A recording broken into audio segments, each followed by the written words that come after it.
Alright everybody, sometimes when you watch other YouTube channels and other YouTube discussions, you pick up some other things that you may not be looking at. So today we're going to be talking about something I noticed when it came down to the okJluv conversation. So we're going to get into it right after this.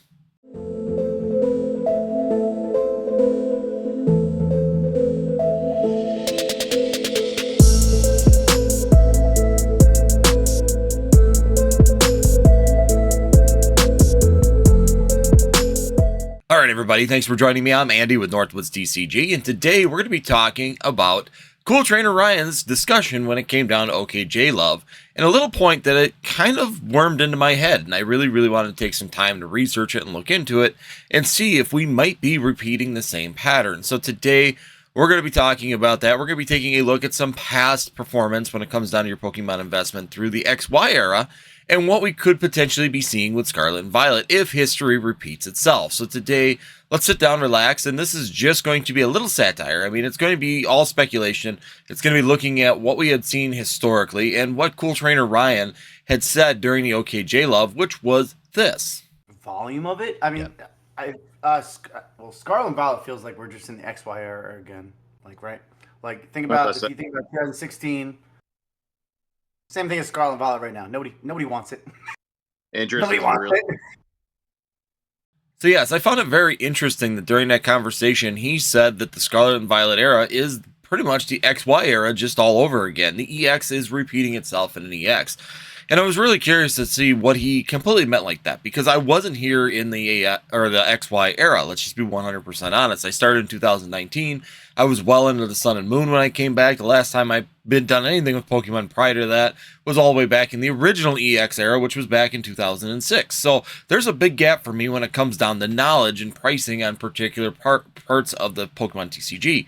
I don't know how they performed in that XY era during the time frame of these releases. I don't know how they performed during the Black and White era. The only thing that I have is the availability to go back in history and look at certain sites that actually have tracked Pokemon products and all kinds of products on like Amazon. So a particular site that I've talked about before on the channel is called camel.com. Sounds really funny name, but it actually has tracked all kinds of Amazon products since 2011. So 2011 was when this site came up and alive, and it is still running, and it has been tracking particular products across Amazon for a long period of time, which is really great when you're looking for that old data on particular items, and including Pokemon itself. So when I'm looking at Camel, I type in XY booster box, and these are the ones that I just picked up right off the top because I was just curious, how did they perform? And if we look at the first one here, I've got Roaring Skies. Now, Roaring Skies is kind of an interesting one because from my knowledge and everything that I've looked up on Roaring Skies was a hot set. Very good, and it exploded extremely high for a little bit, and then Pokemon just reprinted it to oblivion. Same thing with XY Evolutions. We saw a similar track when it came down to XY Evolutions as well. And if we go to camel.com, you can see exactly that trend. So if you take a look here from the release date on here from July of 2015, we can see how well it's performed. It was kind of flat for the first year, and then all of a sudden it had a really big boom. And at one point there in October of 2017, we saw a very good gain actually on an XY set in the era that it evolved in, and it was up to almost $225. So overall, really good gains. That's exactly what we expect to see even currently when it comes down to the overall performance of Pokemon sets, right? That's what we've become accustomed to in the Sword and Shield block. But the problem is that once again, Pokemon stepped in, they reprinted, it dropped all the way back down here to about $87 a box, $85 a box, and as you can see by the chart after that, it did not move all the way until October of 2020, and we all know what happened in October of 2020. So, historically, it did okay, and this is where we talk about how sometimes sets will do extremely well, or they'll start off a little flat, they'll do extremely well, but they're in the reprint range of Pokemon, and the reprints will come and completely douse the value once again. And that's something that I've been concerned about in the Scarlet and Violet era, right? We're starting to see sets like Paldea Evolved and Obsidian Flame start to finally get legs on them. They're gaining value. We're down to about $90, $85, $90 on those particular sets. And now we're seeing them raise over $100. So we're starting to see some value gains. Now, we're not seeing anything close to what we're talking about here, where a set goes over $200 yet. But the fact of the matter is that Pokemon at any point in time could decide, hey, you know, Obsidian Flame is still a very playable set. The Charizard EX deck still very competitive, People are looking for cards and the pricing is getting up, and they could reprint it. Who knows how much? Could they overshoot? Could they undershoot? We don't know. It's all up to the Pokemon International Company and what they do in that section. But this is just kind of a cautionary word of tale that if we do see a massive reprint of these particular sets, and Cool Trainer Ryan is right on what he's seeing for his knowledge when it comes down to the overall performance in the Pokemon TCG, that we could see it drop out and then flatline for a long period of time. And then it took literally a Black Swan event to get Roaring Skies to finally pick off the floor again. So let's take a look at the next one. The next one I'm going to pick up here is going to be Fates Collide. Now this is another one from XY, and if we go down to the graph, as you can see, this set really did nothing. Overall, it didn't do hardly anything for a long period of time. As you can see, as it was released in about June of 2016, it has stayed completely flat all the way through that time period, running about $85, $90 a booster box, right in that range. And then all of a sudden it had a little bump up here in April of 2019 when we got a little bit of a bump in. When I came back in, as you notice, it's kind of interesting that the tag teams actually, you see this quite a bit on charts from the old charting systems, that when tag teams came out, so that was Unbroken Bonds. Tag team was right before this. Unbroken Bond came out right in that March of 2019 is when I came back into the hobby. And you're seeing a little bit of a bump. Then I went to 150 and it kind of just continued on all the way up until even this year, finally. It shot up all the way up to $500. So it took a long period of time for this one. Once again, people moving around and searching for those deals. Maybe them forgotten sets. Fates Collide really doesn't have a huge backing of Pokemon in it. Let's be 100% honest. Alakazam is your biggest chase inside of there. That secret Alakazam is definitely the biggest card in that particular set. So overall, it hasn't been a strong performer, which is something that we could see when it comes down to Scarlet and Violet. We still haven't seen that breakout, high-performing, $100 plus card that we are accustomed to in the Sword and Shield block inside of these sets. They all drop pretty rapidly under $100 and kind of sit around $50 roughly. I mean, some of them are up, some of them are down. As sets age, they seem to drop down and kind of settle around that price range. But that's what we see with Fates Collide. That's just another example from XY. Just to give you a heads up on what Cool Trainer Ryan might be seeing. We're going to go to the next one here, and the next one I've got, of course, is XY Evolutions. This is the poster child when it comes down to the overall performance of the Pokemon TCG. Everybody says, look at how XY Evolutions performed. This is how it's going to go. XY, XY, XY. That's all that we heard. XY Evolutions, XY Evolutions, XY Evolutions. That's all we heard all through the boom of the Pokemon TCG. This set went from $70 to $1,000, $1,200 for this particular booster box. So this is what we should see on sealed products. Well, is that necessarily true for a Pokemon investment? Was this a good Pokemon investment overall, or is it just a part of the times? This is what occurs when you actually see these situations happen. So let's take a look at the graph. As you can see on the graph, and I can attest to this, when I came back in March of 2019, I was buying XY Evolutions booster boxes for $78 a piece. That's exactly what we're seeing right on this chart. Roughly is about $75 to $80 a piece on this particular chart. They're showing, okay, they show $87 on this end right here. So there's about 87, somewhere between 75 and 87 is where we were at. So I can tell you, I bought them from my local LCS at $78 a piece. He just wanted to get rid of them because he'd been sitting on them forever and just wanted to clear out the back room. We see when it released, you had that initial spike where it went up probably just over $100, probably $125 to $150. Pokemon reprinted it, and this set did absolutely nothing all the way up until October of 2020. And the funny thing is that we talked about, it was the last thing to do it too. We watched this set and we watched a bunch of different sets. If you look back historically in previous videos, I kind of showed this, that these actual booster boxes did relatively nothing. Now, I will say the dotted line here is a loss of data on this particular one, but I can fill that data in with TCG Player or eBay data or PokéData.io. I'll have data to fill this in. I can tell you, as of October of 2020, this thing went from a $80 to $85 booster box on Amazon all the way straight up to a $1,000 booster box within like a month and a half. So it accelerated and went straight up. And as you can see on the chart for the remainder of sales or stuff that they've had sales on Amazon, we're looking at about $886, which is about right where we're at. And so overall, really, really good data when it comes down to the overall performance of this. Really, really good way to see the views of how these sets have actually performed.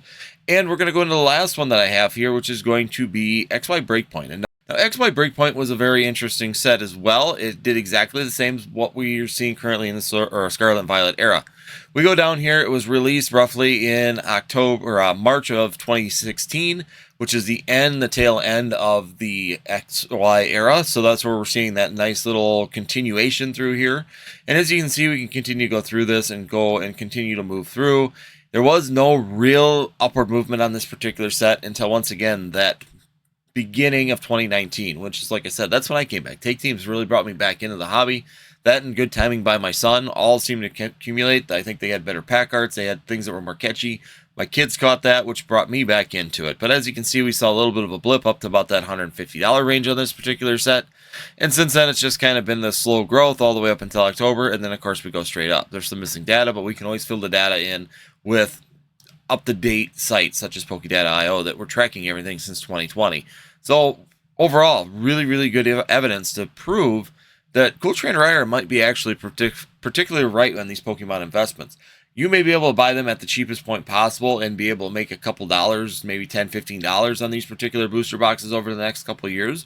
But there is definitely a chance that this could shift and become an issue to where we don't see any gains for a long period of time. It may take an event. It may take some new set that draws people in, which we're always hoping for. It could be one of those situations. So overall, this is where experience on some things can really, really be good. And listening to other channels besides your own can be very good as well, because it gives you that insight that you may not have been looking at, or something that you may not see for yourself because you don't have that experience. I wasn't there in 2016 and 2015 and 2013 like Ryan from Cool Trainer Ryan was, and I'm not into that particular era of Pokemon. XY is just not a set that I've gone really back for because I personally don't have much interest in that particular era. I've looked through like card sets.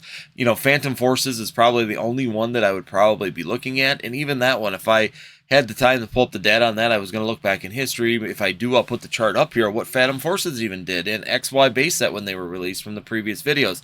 They don't do these big accelerations like we've seen in the Sword and Shield and Scarlet and Violet era. Once again, so many new people in the Sword and Shield block have really brought up and pushed this new narrative when it comes down to investing, that there's always going to be a large sum of money available for you to be able to invest in these particular items.